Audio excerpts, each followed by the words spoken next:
तृतीय स्कंध त्रयोत्रिंश अध्याय मैत्रेय उवाच। कहन्ति मैत्रेय ब्राह्मण विदुर सावधाने शुण। कर्दम पत्नी देवहूति स्वभावे मनुर दुहिति। कपिल वचन शुणिले मोह पटल दूर कले। देवहूतिरुवाच तत्व विषये सांख्य ज्ञान कहिले जेणु भगवान। शयन सलील भितरे प्रपूर्ण विराट शरीरे। भूत इंद्रिय मनोमय जहिरे गुणक प्रभाव। अशेष करण कारण तो कळेवर नारायण। जठर पद्मरुजार जात होइला वेदवर। स्वरूप देखिवा निमंते से आज विचारिला चिते। अनेक व्यापारादि कला केवे देखि न पारिला। केवल ध्याने से देखिला एवेश सृष्टि तेणु कला। तहीं से ब्रह्म रूप धरी निज शक्ति रे माया करी। कले से विश्वर सर्जन स्वभावे तुम्बे कर्महीन। प्रलय काले तुम्बे हरि ए विश्व उदरे संहरी। शयन वटर पुटरे धरिण बालक शरीरे। चरण अंगुली बदने देई शयन शिशु जेने। ए विश्व जाହାର उदरे मु ताकु केमते जठरे। धइली बुझि न पारई केवल माया तो गोसाई। तु दुष्ट निवारण पाई तु साधु रक्षणे गोसाई। एणु तुम्भर कळेवर अन्यथा कि कार्य तुम्भर। तुम्भे कालादि रूप धरी धर्म स्थापिल दुष्ट मारी। एबे शरीरे गोसाई ए भाव ज्ञान देवा पाई। एणु कृतार्थ मते कल पुत्र स्वरूपे प्रकाशिल। जानाम श्रवण कीर्तन अथवा कले संकीर्तन। जापादे करी नमस्कार स्मरण करी नाम जार। पापात्मा जेहु योग्य हुए जाति विचारे भ्रांति रहे। जे प्राणी नयने देखिला से किंपा कृतार्थ नहिला। ଯାହାର ନାମ ଉଚ୍ଚାରିଲେ ସକଳ ତପସେଇ କଲେ। ହୋମାଦି କଲା ବିଧି ମତେ ତୀର୍ଥବ୍ରତାଦି ଜ୍ଞାନ ନିତ୍ୟେ। ତୋପରେ ନାହିଁ ସଦାଚାର ତୋ ନାମ ଜିହ୍ୱାରେ ମୋହର। ସମଗ୍ର ସେ ବେଦ ପଢ଼ିଲା ସେ ତୁମ୍ଭ ନାମ ଉଚ୍ଚାରିଲା। ତୁମେ ଯେ ପରମ ପୁରାଣ ତୁ ବ୍ରହ୍ମ ଜଗତ ନିଧାନ। ତୁମ୍ଭକୁ ନିଶ୍ଚଳ ମନରେ ଯୋଗୀ ଭାବନ୍ତି ନିରନ୍ତରେ। ଗୁଣ ମହିମା ନିଜ ତେଜ ବିକାଶ କରିଛି ସହଜ। ତୁମ୍ଭେ କପିଳ ଦେବ ଗର୍ଭେ ତୁ ବିଶ୍ୱବ୍ୟାପୀ ଅଛୁ ସର୍ବେ। ବନ୍ଦଇ ତୁମ୍ଭର ଚରଣ ତବିନୁ ନାହିଁ ମୋ କାରଣ। ସେ ଯେ କପିଳ ଭଗବାନ ସାକ୍ଷାତେ ପରମ ପୁରାଣ। ଗଭୀର ବଚନ ସଧିରେ ପ୍ରକାଶ ଜନନୀ ଛାମୁରେ। କପିଳ ବାଚ ଭୂମାତ ଜ୍ଞାନ ମୋ ବଚନ ଏ ମୋର ବାକ୍ୟ ଦିଅ ମନ। ଏ ମାର୍ଗେ ବଚନ ପ୍ରକାର କହିଲୁ ତୁମ୍ଭର ଆଗର। ଯେବେ ଏ ମାର୍ଗେ ତୁମ୍ଭେ ଯିବ ଏକାନ୍ତେ କୃଷ୍ଣଙ୍କୁ ଦେଖିବ। ଅଳପେ ଦେଖିବ ମୁକତି ପାଇବ ନିଶ୍ଚଳ ଭକତି। ଏ ମାର୍ଗେ ଶ୍ରଦ୍ଧା ତୁମ୍ଭେ କର ଲଭିବ ଗୋବିନ୍ଦ ପୟର। ଯେମତେ ବ୍ରହ୍ମା ଆଦି ମାନେ ମତେ ପାଇଲେ ସାବଧାନେ। ତୁମ୍ଭେ ପାଇବ ସେଇ ମତେ ଏଣୁ କହିଲେ ତୁମ୍ଭ ହିତେ। ଏମତେ ଯେହୁ ନ ଜାଣନ୍ତି ସେ ପ୍ରାଣୀ ମତେ ନ ଭଜନ୍ତି। ମୈତ୍ରବାଚ ସେ ବ୍ରହ୍ମବାଦୀ ଦେବହୂତି ଯୋଗ ମାର୍ଗରେ ଦେଲେ ମତି। ଆଶ୍ରମ ସରସ୍ୱତୀ କୂଳେ ଯୋଗ ଅଭ୍ୟାସେ ସେ ନିଶ୍ଚଳେ। ରହିଲେ ପୁତ୍ର ବାକ୍ୟ ଶୁଣି ସେ ସ୍ଥାନେ କର୍ଦମ ଗରଣୀ। ସ୍ନାନ ମାର୍ଜନା ତ୍ରୟ କାଳ ବିଧିରେ କରନ୍ତି ସକଳ। କୃଷିତ୍ୟ ଲାବଣ୍ୟ ଶରୀରେ ପରିଧାପନ ବଗ ପକ୍ଳାମ୍ବରେ। ଏମତେ ତପସ୍ୱୀ ନିବେଶ ସେ ଦେବହୂତି ଧରି ତୋଷ।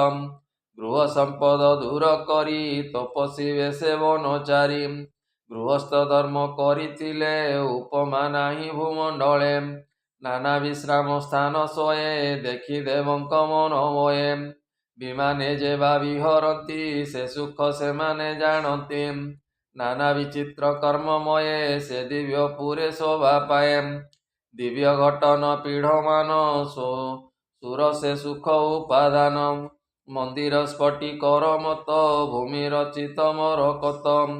রত্ন জড়িত দীপ্তি প্রায়ে শোভনে যোগী জনময়ে যুবতী রত্ন শিরোমণি সে দিব্যপুর নিবাসিনী ভুবনে বেঢ়িণ উদ্যানে জহি শোভନ୍ତି দ্রুমমানে ফল কুসুমে পরিপূর্ণ লম্বিতে শୋଏ নানাবর্ণ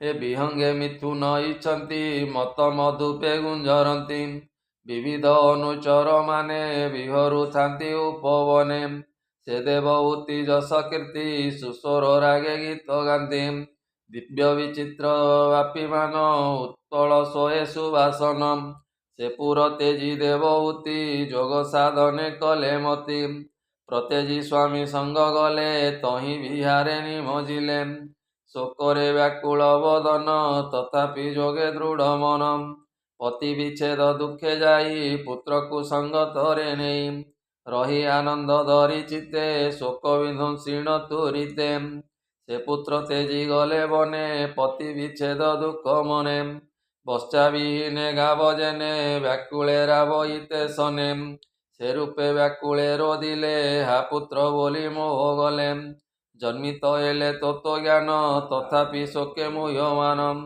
ପୁତ୍ର ଲାବଣ୍ୟ ରୂପ ଗୁଣୀ ଆକୁଳେ ରୋଧେ ସୁଲକ୍ଷଣୀ ଧ୍ୟାନେ ନିରପି କପିଳଙ୍କୁ ସତତେ ଡାକନ୍ତି ତାଙ୍କୁ ରାଗ ଉପେକ୍ଷୀ ଧନ୍ୟତାରେ ଧ୍ୟାନ ରହିଲା ପୁତ୍ରଠାରେ ନିଶ୍ଚଳେ ସୁଦୃଢ଼େ ବସିଲେ ମନ୍ତେ ତପ ଆରମ୍ଭିଲେ ସେ ଧ୍ୟାନେ କହିଥିଲେ ହରି ସେ ରୂପେ ନିତ୍ୟ ଧ୍ୟାନ କରି ଭକ୍ତି ଯୋଗରେ ଦୃଢ଼ ହେଲେ ଶାସ୍ତ୍ର ବିଧିରେ ଆଚରିଲେ ହୋଇ ଯେ ଅଛି ତତ୍ତ୍ୱଜ୍ଞାନ ତେଣୁ ଭାବିଲେ ଭଗବାନ ଆତ୍ମାର ମାନସ ଦେଖିଲେ ତା ବିନୁ ଅନ୍ୟ ନ ଭାବିଲେ ସେ ଆତ୍ମା ହୁଏ ବିଶ୍ୱମୁଖ ବିନାଶୀ ମାୟା ଗଣ ଦୁଃଖ ଏ ଜୀବ ଆଶ୍ରେ ଗତି ଭ୍ରମ ତହିଁ ରଖିବେ ମତି ଭ୍ରମ ତାହାଙ୍କ ଗଲା ନିଜ ଭାବ ପାଇଣ ଆତ୍ମା ତତ୍ତ୍ୱ ଲାଭ ସଂସାର କ୍ଲେଶ ବିନାଶିଲା ଯେ ଗୁଣ ଭ୍ରମାଦି ରହିଲା ଆପଣା ଦେହ ପାଶରିଲେ ସେ ବ୍ରହ୍ମ ସ୍ୱରୂପେ ରହିଲେ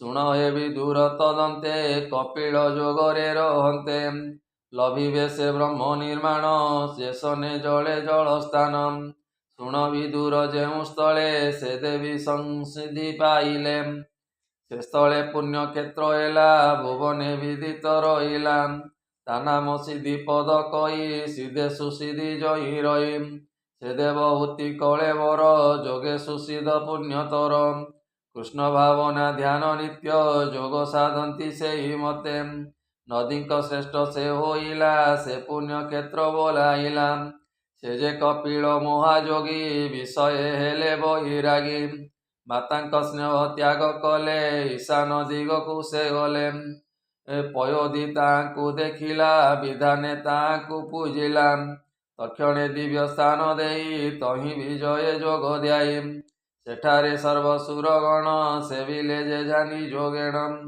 ସିଦ୍ଧଚାରଣ ମୁନି ଜନେ ଗନ୍ଧର୍ବ ଅପସରା ମାନେ ସବ ଯେ ନିତ୍ୟ କପିଳଙ୍କୁ ସଭଏ ସେବନ୍ତି ତାଙ୍କୁ ନାନା ବିଧାନେ ସେବା କରି ଦେବେ ସନ୍ତୋଷ ଦେବ ହରି ସେଠାରେ ରହି ଯୋଗେ ମୁନି ସାଂଖ୍ୟ ଆଚାର୍ଯ୍ୟ ମାନ ଜ୍ଞାନୀ ତ୍ରୈଲୋକ୍ୟ ଜନେ ଶାନ୍ତି ପାଇ ଯୋଗେ ଆପଣା ରୂପ ଧ୍ୟାଇ ରହିବେ ବ୍ରହ୍ମକଳ୍ପ ଯାଏ ଲୋକ ଶିକ୍ଷାରେ ଦେବରାଏ ଶୁଣ ବିଦୁର ପୁଣ୍ୟ ଦେଆ ତୁମତେ ପଚାରିଲୁ ଯା କପିଳ ଦେବହୂତିଙ୍କର ପବିତ୍ର ସୁଜ୍ଞାନ ବିଚାର ଏହା ଯେ ଶ୍ରବଣେ ଶୁଣନ୍ତି ଆନନ୍ଦେ ବଦନେ ଗୁଣନ୍ତି ଯେ ସାଧୁ ସଭା ଜନ ମଧ୍ୟେ ନିତ୍ୟ ଗାବନ୍ତି ମନ ସୁଧେ ସକଳ ପାପ ବିନାଶନ୍ତି ଜନ୍ମ ମରଣ ନିସ୍ତରନ୍ତି ଅଶେଷ ଜନ୍ମ ପାପ ଦଏ ନିର୍ଭୟ ଚିତ୍ତେ ସୁଖେ ରହେ ସେ ସର୍ବ ଗୋବିନ୍ଦ ଚରଣେ ଭକ୍ତି ଲଭନ୍ତି ପ୍ରତିକ୍ଷଣେ ଅନ୍ତେ ଲଭଇ ହରିସ୍ଥାନ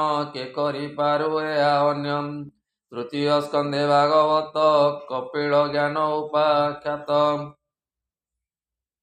ମୈତ୍ର ବିଦୁର ଚରିତ 33 ଅଧ୍ୟାୟରେ ସମାପ୍ତ ଏ ଯେ ପୁରାଣ ଭାଗବତ ପ୍ରାକୃତେ କଲି ଏହା ଗୀତ କହଇ ଜଗନ୍ନାଥ ଦାସ ମୁତୁମ୍ବ ଦାସଙ୍କର ଦାସ ଇତି ଶ୍ରୀମଦ୍ଭାଗବତେ ମହାପୁରାଣେ ପାରମହଂସ୍ୟାଂ ସହିତାୟାଂ 82 ତୃତୀୟ ସ୍କନ୍ଧେ ପ୍ରାକୃତ ବନ୍ଦେ କପିଳ ଦେବହୂତି ଜ୍ଞାନ प्रबोधने नाम त्रयोत्रिंशोऽध्यायः। बोलानंदे कवार हरि हरि बोल।